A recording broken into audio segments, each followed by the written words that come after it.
Welcome back to RS Links. In this video we're going to look at the Corsa-e from Vauxhall, which is Vauxhall's newest electric vehicle to the market. It's a brand new car. They've also got the petrol diesel versions of that as well, but we're not interested in those. It's based on the same chassis and running gear as the Peugeot E208, but obviously it's Vauxhall's kind of take on that. So let's go and have a look inside. So this is the Elite model spec, which is the top of the range one. It comes with all the options. It's got Android Auto, Apple CarPlay, which is actually standard. Over the other specs, it comes with leather steering wheel, it's got heated seats, and it's also got, I believe, a larger touchscreen than the other one. Strangely, the touchscreen is on quite of a weird angle, but it is big, it is nice, it is quite clear to read, and again it's got Apple CarPlay and Android Auto. The glove box is quite big. I see the glove box here, pulls down, you've got a couple of compartments, bigger, deeper one there, a smaller one here, which should probably be for like your service manual or something.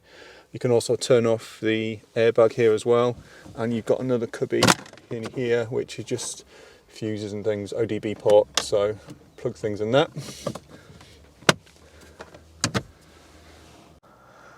So looking at the steering wheel nice size, leather on the trimming on the outside, buttons here for the radio controls, you've got phone controls, volume controls.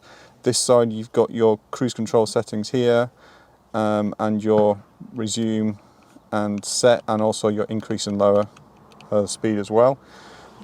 The dash is digital, really nice clear screen. You've got a little stalk just to the left here, which is also your indicator stalk, which if you move these up and down, you can select between the different screens.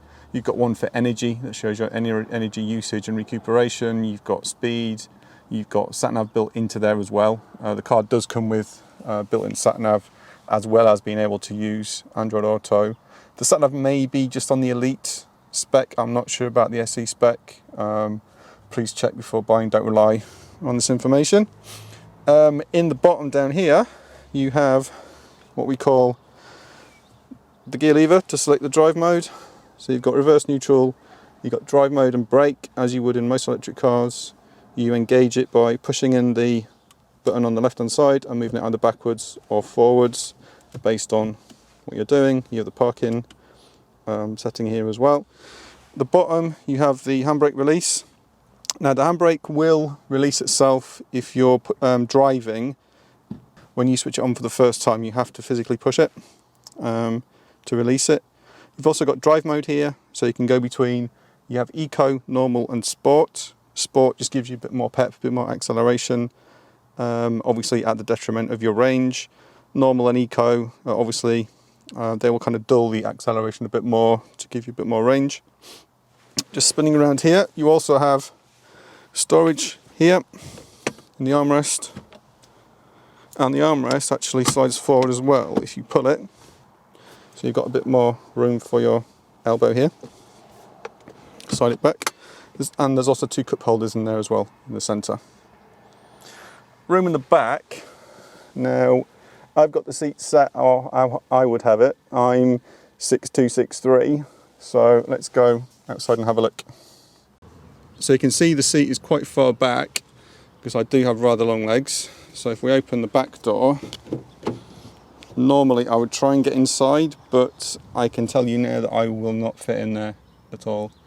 I'd have to chop my knees off probably to get in there. So I don't think this is for tall people in the back, sitting behind tall people in the front. But for children, I think that's more than adequate. You don't get a centre armrest in the middle. It's just a leather panel. You do get a headrest in the middle, but nothing more than that. You've got door bins in the side along with the controls, speaker. Doors are quite small as well, if you can see, they're quite narrow. Most of the space is at the front. I can't fault the space at the front at all. It's quite nice, quite good. Again, I can get in the front no problem, being 6'2", 6'3". So yeah, nice size at the front, but don't expect to carry a lot of passengers in the back with tall people like myself. So that was the inside of the car, most of the features. Obviously there are a lot more features, but this is just a very, very quick overview. So let's have a look in the boot now. So the boot is 309 litres. It's actually quite wide. The whole of the car is a lot wider than the outgoing model. Underneath you have just the usual things like the tow hook, the thing for the air compressor, which is not in there, that's the big space there, and you've also got some plastic thing, whatever this is for. I don't know what this is for, but yeah, someone can tell me. If you know what that is, let me know in the comments. The Corsa-e badging. So the outside of the car is exactly the same as the Corsa. The only difference is being just this E badging here. That's the only difference you tell, and also no exhaust on the bottom of the car either. So the car comes with 17-inch alloys, standard. At the front we've got all LED headlamps on this particular spec here, indicated by the little logo here. It's IntelliLux LED. You can see that there. The lights are automatic, so they'll come on at dusk, they'll go off at dawn, and also you've got automatic high beam assist as well. Looking down the side of the car, nice blue colour, black colour door mirrors, and on this car you've got the dual tone, you've got the black roof over the blue, this particular one. Another E logo on the side. Now you can't see it, but the black has got quite a lot of like metal flake in it as well, so it looks quite nice. Looking at the back, you've got the CCS Charger here. Currently using Type 2 just to charge on the charger that they've got here. Charges at up to 100 kilowatts an hour with the 50 kilowatt hour battery. Interestingly enough, it will charge at 7.4 kilowatts, but there is another version coming out that will charge at 11 kilowatts. It's just not being made yet, but it will be an option you can specify at some point. So there you go, that's the Corsa-e. Just as I said, it's a really quick video. I did actually get a test drive in this, but I wasn't allowed to film that. But the ride was really smooth, really nice. It is a car I would possibly consider had it had larger room in the back. I've got a growing 10-year-old who is going to be quite tall. She takes after her dad, so it's something that I'm slightly disappointed about, but I suppose it will be good for some people who don't need the room in the back. So again, thanks for watching.